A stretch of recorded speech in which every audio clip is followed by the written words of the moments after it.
that's my sermon. This is what I'm supposed to be talking about.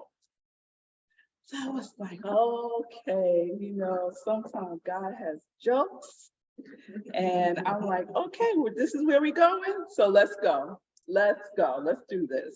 So I want to share with you, how many of you read the Signs of My magazine, the Daily Guides? I love this month. And the author this month is Reverend Dr. Dennis Merritt Jones. And Wednesdays was called The Divine Do-Over. Sound familiar? So I'm going to read what he wrote. If you are not paying attention, we can easily miss the sacred micro moments the beloved places before us. Let me just pause right there. You could miss the micro moments the beloved places before us. My sermon disappeared. I would call that a micro moment. And I was in denial for a little bit that it had happened, right? Okay. Those sacred micro moments that beloved places before us, continually opening invisible windows that invites us to slow down. Take a breath and be present with what is. When we miss that open window, we miss the grand show God is offering us at that moment. Along with the infinite unconditional love that accompanies it. Last night, noticing it was a full moon, I felt called to slow down, take a breath, and intentionally reconnect with the present moment. As I stepped outside for an evening meditation in the balmy breeze, by happenstance, I experienced an event that doesn't occur often, a blue moon. It is called the blue moon because it is the second moon. It is the second of 2 full moons in the same month, which happens only every 2 or 3 years. I often enjoy sitting in the soft glow of a full moon while meditating. But I must have zoned out during the first full moon of the month because I missed it. As I sat and gazed at this beautiful shining gem in a sea of darkness, a wave of gratitude washed over me. Here was the universe offering me a divine do-over. Another opportunity to, as Hafiz says, stay close. Stay close to something that makes me feel truly alive and connected to the moment. What makes you feel alive? Whatever it is, don't wait for a blue moon to stay close to it. The window for a divine do-over is open now and now and now. Healing opportunity manifests everywhere, AKA a divine do-over. Our healing opportunities are a divine do-over for us. The question is, do we see it as such? Sometimes we do. Sometimes we have a pity party. Sometimes we never do. And we find ourselves stuck. Yes? So, it also took me to something that CSL shared as a talking point for the sermon. They quoted Carl Jung, the psychologist, who talks about the archetype of a wounded healer. And I've heard this phrase many times. I think I've heard you say it, Chris. The wounded hero transcends hardship and suffering and use their wisdom and understanding to facilitate the healing of themselves and support others in doing so. How we choose to handle those challenges defines who we are and determines the trajectory of our lives. It's through our personal wounds that we gain access to the inner strength that empowers, heals, and ultimately blesses. Healing opportunities manifest everywhere. Do you see your pains and your hurts as opportunities for healing? Just by a show of hands. Sometimes. Come see, come sigh, right? Sometimes. Depends upon what stage. Depends upon what stage. Yes, Jan. Yes. So one of our companion books this month is What Happened to You? I don't know if anyone's had the opportunity to read that book, but it's by Dr. Bruce Perry and Oprah Winfrey. And it's wonderfully done because it's a back and forth conversation. So the conversation is between Dr. Bruce and Oprah, and sometimes she's asking questions around healing in the context of trauma, right? And sometimes she's sharing her own trauma story, and he's sharing a lot about the people that he has worked with who have suffered great trauma, and in some cases have suffered trauma, but we would not regard it as such, but it was. So I highly recommend the book. But in the introduction, Oprah writes this, and it just struck me in a way when we think about the opportunities for healing.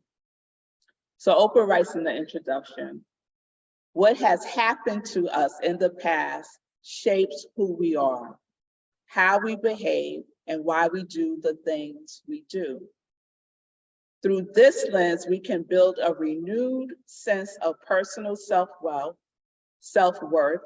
and ultimately recalibrate our responses to circumstances, situations, and relationships. That made me think about, I'm very blessed. I had a very blessed childhood. I wouldn't say that I suffered major traumas, but I had some traumatic moments in my life for sure that stand out, that needed healing for me, especially in my relationships with my parents, specifically my father that I've shared, right? And it became very clear to me, if I did not take the opportunity to heal those relationships, that my behavior would continue to really not work for me, right? I would continue to be in relationships that really didn't work for me. I would continue to devalue myself, right? And thank God for these teachings, because it was through these teachings that I recognized that I had an opportunity to change my life, right?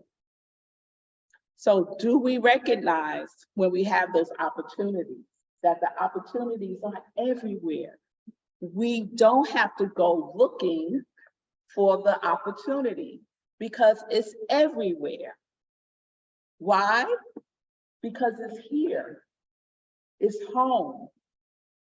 It's right where we are. Right where we are. Oftentimes we think it's all the way over there.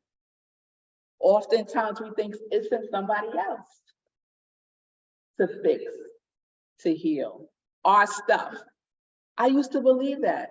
I used to believe that the men in my relationships, if they would just heal themselves, then my life would be much better. And that might be true on some level, right? But in essence, I had my own work to do, right? I have my own work to do. So in this healing opportunity manifests everywhere, the word that really resonates for me in that acronym for home is opportunity. It really, really hits home for me. So those who know me know that I love words, and I love looking up the definition for words. So I looked up the definition for opportunity. This is what the dictionary says. 1, an appropriate or favorable time or occasion. 2, a situation or condition favorable for the attainment of a goal. 3, a good position, chance, or prospect as for the advancement or success. I said, okay, that's what I thought opportunity meant. Okay, ding, ding, ding, ding, ding. Okay, that's good. Then I like to look up the origins of words.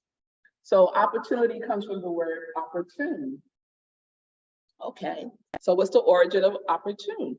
The origin of opportune is convenient and access.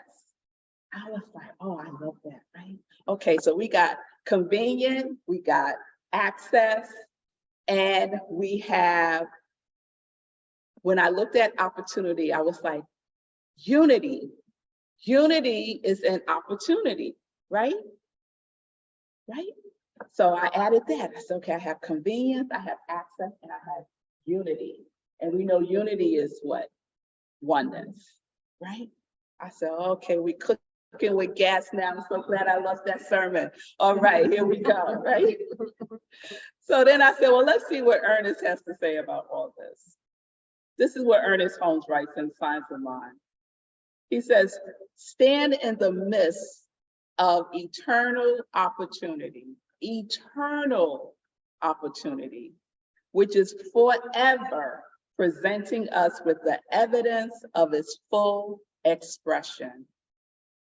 Eternal opportunity. Now you could take that a lot of ways, right?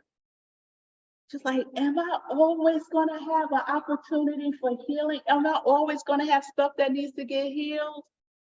Yeah, we are. It might be little stuff. It might not be major stuff, right? But on this human experience, I have to tell y'all, as long as we're relating to each other, we are going to have healing opportunities. Right? Is that an amen, Tony? Yes. Yes, it's going to be some stuff, right? But the wonderful thing is that in those opportunities, we have an opportunity to unify with ourselves once again as the full expression of who we are. That is so wonderful. That if we could look at when things come up that need healing, if we could also say to ourselves, ooh, this is the opportunity for my full expression again. Right? If we could remember that in the moment, I oftentimes don't. It usually takes a moment or 2 or 7 or 8 for me to remember, oh, this is for my healing. This hurt that I feel is for my healing. Oh, he pissed me off again. This feeling is familiar. It has nothing to do with him. Let me trace it back. Right? And oftentimes we could trace it all the way back, usually to where our childhood, right?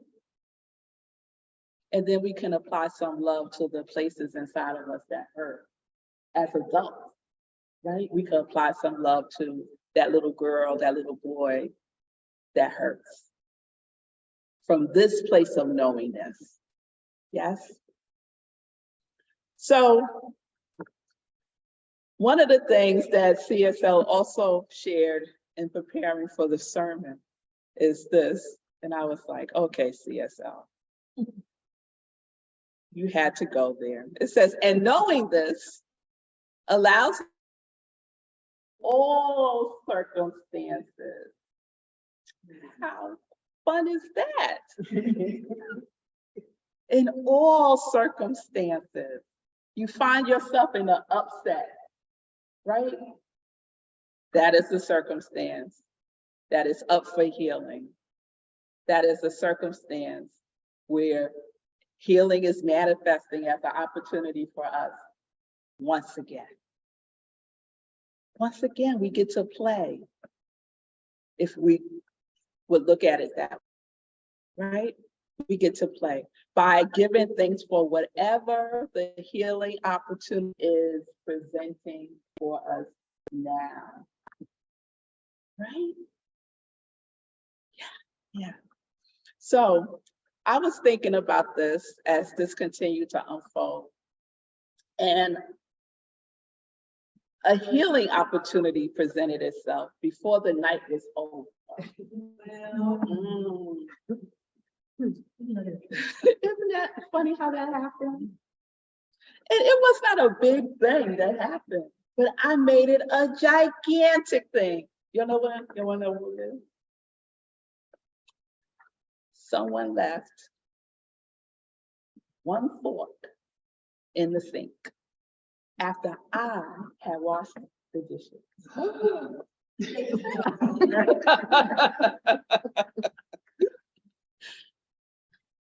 It just pissed me off. And what triggered it, what it triggered was feeling unappreciated, right? And I went off. I went off, right? Had my little temper tantrum, all the things. And then I went up to my office and I sat in my office. I said, you know, this is a good time to do TM. Let me do TM. Let me do TM. So I meditated. After I meditated, I like to write. So I was writing. And I said, why am I so upset about this fork being left in the sink? Like, it was like way over the top. Like, what's going on here? Is this the opportunity for some healing? I said, okay. Let's go back. When in your life have you felt unappreciated? I went through a whole bunch of work scenarios, felt highly unappreciated in many jobs that I had, but I had to keep going back. And there I was, 8 years old. Is that how old you are in the third grade? Yeah. 8 years old, in school, with Miss Applebaum. She wore her hair like Farrah Fawcett with the slip. Yeah. And she terrorized me because I was left-handed. And in her universe, you cannot be left-handed. So for all of my work, she would give me a frown sticker. All of my work could be right, but she would give me a frown sticker. And I was like, what? After all this work that I did, I would get a frown sticker. I would be in tears. And she told me, you must write with your right hand. You must write with your right hand. You live in a right-handed world, you will write with your right hand. And I didn't write with my right hand. I thought it was pretty cool that I wrote with my left hand. And my father was left-handed, so I felt like that was a connection with my father also. So here I am, fork in the sink, and now I'm in the third grade. What in the world? What in the world? And so in that moment, I decided, and I have shared this story many times. It's like one of the stories. You know, we all have that story in our life that we tell. But this time, as I was in that feeling, I realized that I've held so much resentment towards Miss Applebaum. I don't remember many of my teachers' names, but I remember Miss Applebaum, right? Because of the way that she treated me. So there's a lot of emotion there, right? So we remember memories that have a lot of emotion. I said, you know what? It's time for me to let this go. It's time for me to free Miss Applebaum, Mhm. right? And there is an opportunity for healing here. And yeah, it's funny, right? But it ain't. Yeah, it hurts, right? And I was doing to my family what Miss Applebaum was doing to me. Because I terrorized them over that fork being left in the sink. And she terrorized me before being left-handed. So I wrote Miss Applebaum a thank you note. Because I never switched from being left-handed. It made me determined to own my left-handed. I was proud of being left-handed. Now, if I didn't have Miss Applebaum in my life and have that experience, I might not have had the full appreciation of being left-handed, right? It was a proud thing for me, and I noticed other left-handed. It was a thing, it was quite a club, right? At 8 years old. So I wrote all of that down to Miss Applebaum and told her how much I appreciate the fact that she pays so much attention to the fact that I was left-handed. And that because of her, I can appreciate myself for being a little different, right? Because there's healing opportunities manifest everywhere. Time and space doesn't matter in the spectrum of healing. Doesn't matter. Could be today, could be 50 years ago. So this is what we get to do. When we are grounded and rooted in this, in our home, right, in our heart, in our spirit, in our soul, this is what we get to do for ourselves and to hold that space for each other. Because my family held the space for me. They didn't get mad that I was mad at them. You know, my girls was like, sorry, mommy, you know, I'll go wash it, you know, and then they were off doing whatever, you know, it was like, whatever, you know, like, it wasn't a big thing. They just held the space without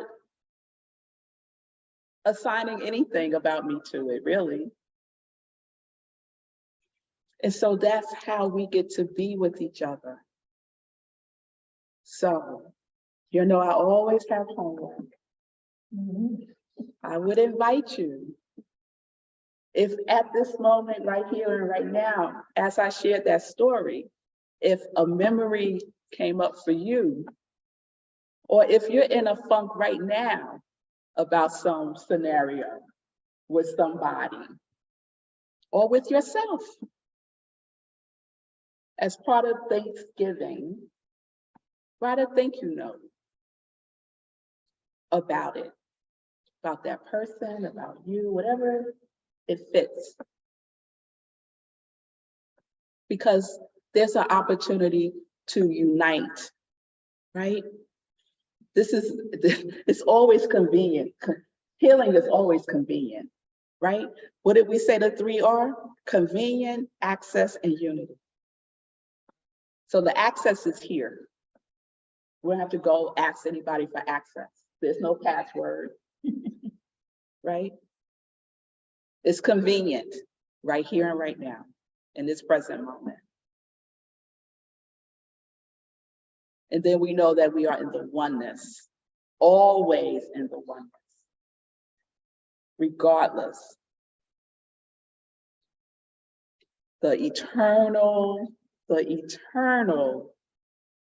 healing. So with that, I want to share as a spiritual divine treatment, one of Ernest Holmes that he writes about opportunities. So I just invite you to just take a breath.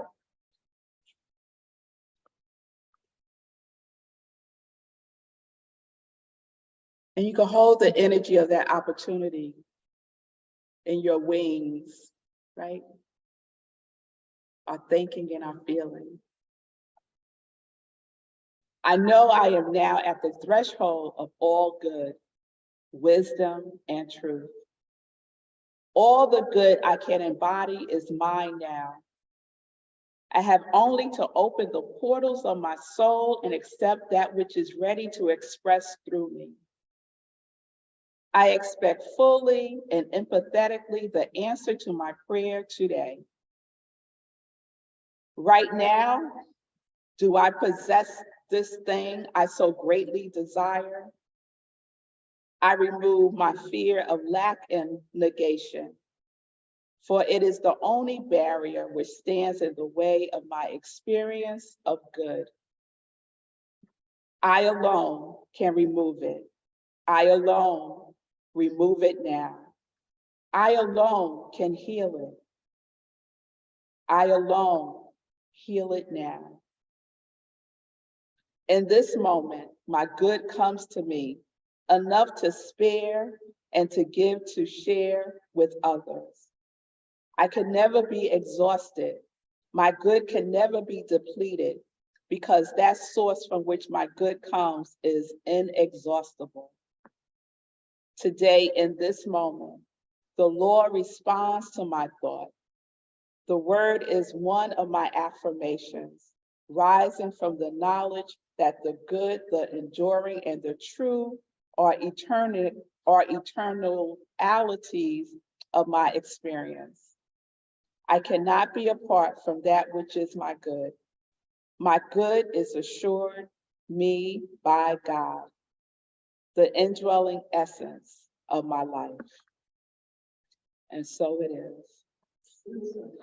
Amen.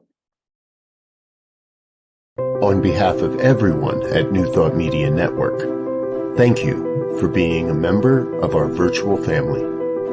Your financial contributions help share the New Thought message with people from around the world. Please visit and contribute at www.ntmedia.org/donate. New Thought Media Network, come be you. And please like, share, and subscribe. Until next time, peace and blessings.